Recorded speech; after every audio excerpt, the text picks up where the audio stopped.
Did you know that nearly 50% of Americans are considering leaving their jobs in 2024? And the desire to leave the country altogether has nearly tripled since 1974?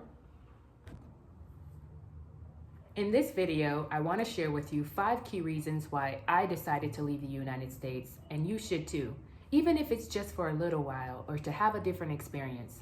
But before we get started, please hit that subscribe and that like button. That would really help out my channel a lot. So let's get started. So the first reason that I left the United States is the one that I always lead with, because I'm a psychologist. I received my doctorate degree from the University of Virginia, and so I know a lot about mental health, and I've helped a lot of people improve their mental health. So a story that I always tell about kind of the final straw in the United States was when I was working at Columbia University in New York City, and I had to use the subway to get to and from work. Well, every morning I would get on the subway and there was a gang of homeless people using drugs, talking to people who were not there. Sometimes people would do things like urinate on the platform.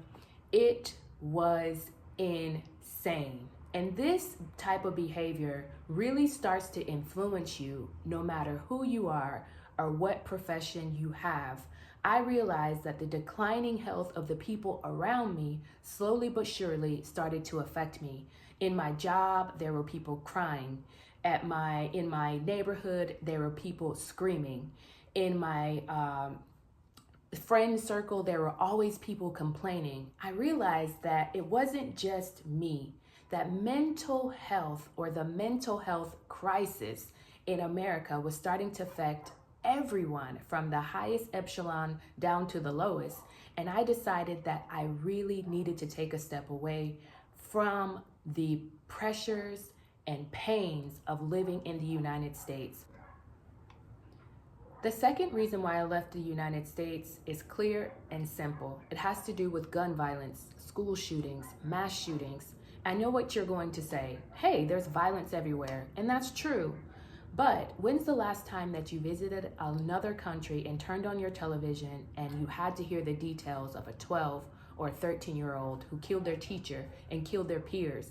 Those are the types of stories that are actually unique to the United States. They're unique to the condition in which the United States is creating, where they do not prioritize mental health in families, in schools, in communities. And we are suffering for that fact. We are suffering the consequences of living in a place where mental health is put on the back burner, and making money and getting rich every single day is put at the forefront of your minds. I also think that it's important to mention that in addition to the school shootings and the mass shootings, the community level violence in some of the most vulnerable communities, such as the war in Chicago, really disturbed me when I was living in the United States. Although I wouldn't turn on my news program and see bodies on the ground, on YouTube, when you search something like the war in Chirac, you see actual bodies hitting the ground every day in Chicago. And it seems like those types of conditions really will never come to an end. How does a person day to day go to their job with all of the pressure of this type of news on their shoulders?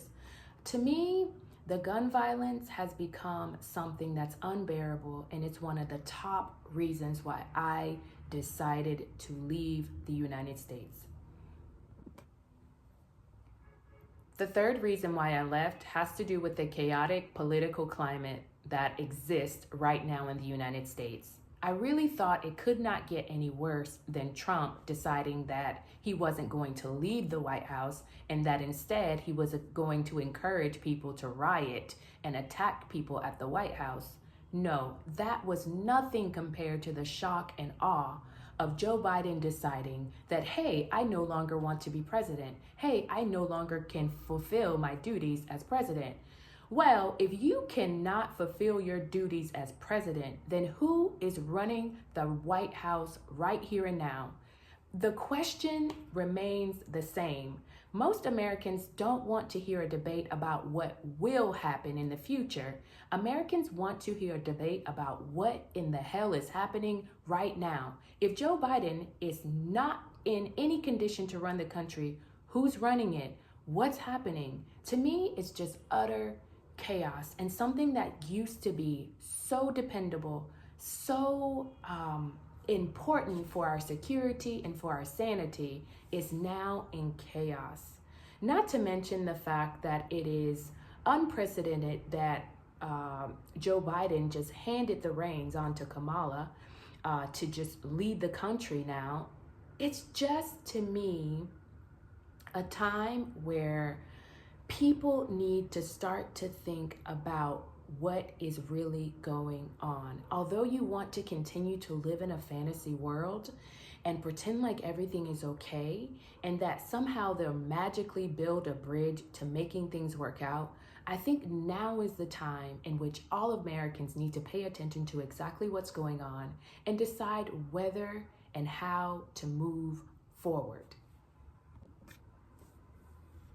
So the fourth reason that I decided to leave the United States is one in which I'm sure all of you can relate to, and that is the rising cost of living in the United States, or the crumbling American economy. So I mentioned to you at the onset of this video that I was a college professor, that I had a six-figure salary, and even with that, it was very difficult to make ends meet in the United States. For example, when I lived in New York City, the cost of rent, for example, was $3,000 a month. And that was just for a studio apartment or a one-bedroom apartment.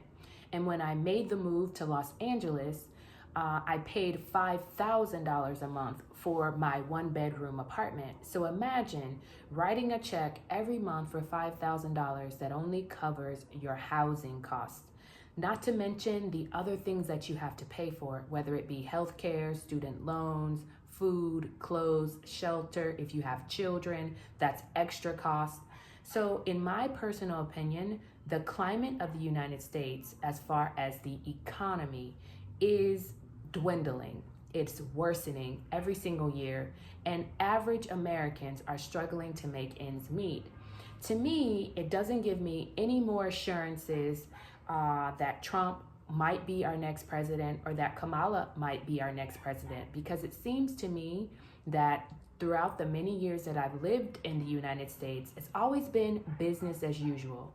A book that I read when I was in college really resonates during this time in the United States. I think it was called The Rich Get Richer and the Poor Get Poorer. Well, that's the panorama of the United States, in my opinion. Every single year, we see the rich getting more money and the poor getting less money. When I was in Los Angeles, I had to walk to work every day just for exercise purposes. And I would always pass what they call a tent city, where people that were homeless were living just right outside the university walls. And it was very sad to have to witness every single day people with nothing living right beside people with everything. And I think the last straw for me while I was working at UCLA was there was a homeless woman who wanted to simply use the bathroom. And it was university policy that the homeless could not have access to any of the university premises, buildings, etc. So when this homeless lady decided that she wanted to use the bathroom, she was a human being and needed to relieve herself. Security was called, police were called, and it was this whole big show. And I thought to myself, is this the life that I once dreamed about when I dreamed of becoming a psychologist? The very nature of being a mental health professional is that you are there to help people. And oftentimes, the people that you help the most are the most vulnerable people because they're dealing with the most vulnerable conditions. The conditions in the United States are not only crippling to people like you and me who have jobs, who have preparation, they're also crippling to those who really need help in these moments. And there's no help to be found. While the government is in chaos, and the violence continues to increase, I found that the most vulnerable people are the people who are suffering the most in America. And it was heartbreaking to have to watch it. And that's another reason why I decided to leave. The fifth reason that I decided to leave is one in which I'm sure a lot of you can relate to, and that has to do with work-life balance. What I mean by that is I worked 7 days a week, so my work-life balance was non-existent. I worked 7 days a week, even though it was not explicitly required. It had to do with being in a very competitive work environment where everybody was seeking promotion, seeking tenure, trying to publish as much research as possible.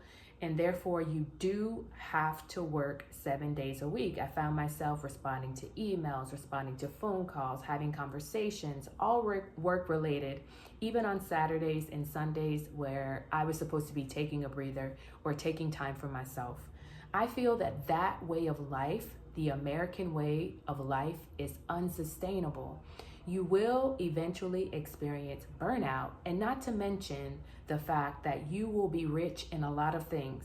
You may have a large house, you may have a nice car, luxury or designer clothing.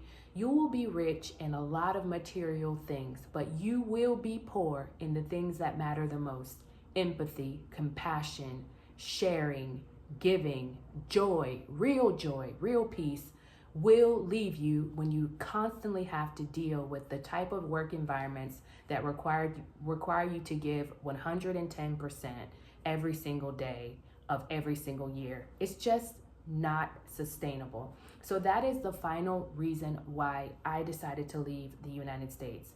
If there are any people that agree with me, please drop down in the comments and let me know what you think. Don't forget to like this video and subscribe to my research channel. If you're interested in learning how I learned Spanish and moved to a Spanish-speaking country, please check out my first video, and I'll link it in the description below. I'll see you in the next video. Bye-bye.